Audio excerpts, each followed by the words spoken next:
Ang atong mga kaisuunan, ng mga protestante, mga born again, mo sila na, yung sa man yung pagkahibalugan, nga September 8, ang birthday ni Maria. Maria naman sila.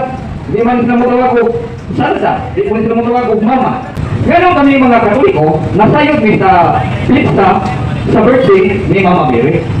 Ngunit, di ko nga wiba o ebidensya nga si Ginoo Jesus o si Virgin Maria kauban din na namo mga Katoliko.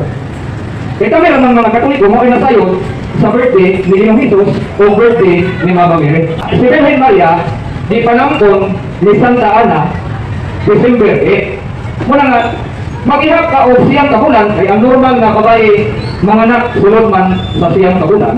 Muna nga, gikan sa December 8, nga mako'y pagpanangkon ni Santa Ana kang Virgin Maria, musangko kita sa September 8 o September 8. Muna nga, birthday ni Mama Mary, September 8.